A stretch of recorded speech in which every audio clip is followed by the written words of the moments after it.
天气冷气几度烦恼讲影响民众出门关怀意愿，台中丰原有慈善团体甲一间餐厅举办爱心关怀公益活动。你若关怀有547，就送一只价值65的翁仔鸡，有真个乡亲排咧要关怀。台中关怀中心就统计，目前货库各类型的货呢库存量平均敢若剩3公外尔。为了确保过年期间病拢有这个应急用这个货通用，呼吁民众会使踊跃关怀，帮助家己嘛，帮助别人。 当烘出来翁仔鸡又金又金，敢若用快都互人嘴烂杂杂的。这是台中丰原一间餐厅，业者和慈善团体，想到最近欠货，加上天气冷，烦恼民众居伫咧厝内不爱出门关怀，因就做为举办关怀送翁仔鸡活动，有影上真侪民众会知影着比抢来到关怀车排队关怀。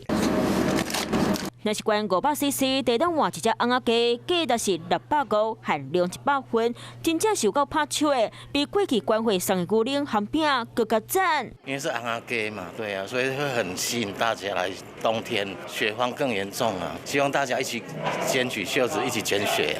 因为我只有捐250，我不能吃翁仔鸡，但是我可以带焖笋回去跟同事的同仁分享。刚好今天又是冬至啊！餐厅业者除了送翁仔鸡、汤笋，还有烧好的圆仔下当吃，互关怀民众保持元气。现场可当听萨克斯风演奏，互大家心情放轻松。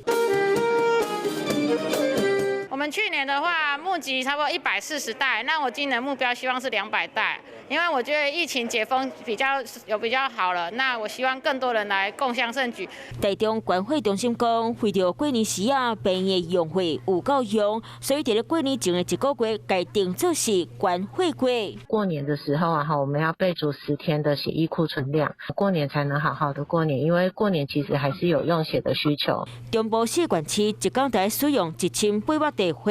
即卖库存量刚存3点外公，关怀中心就呼吁民众紧来关怀哦，帮助家己嘛，帮助别人。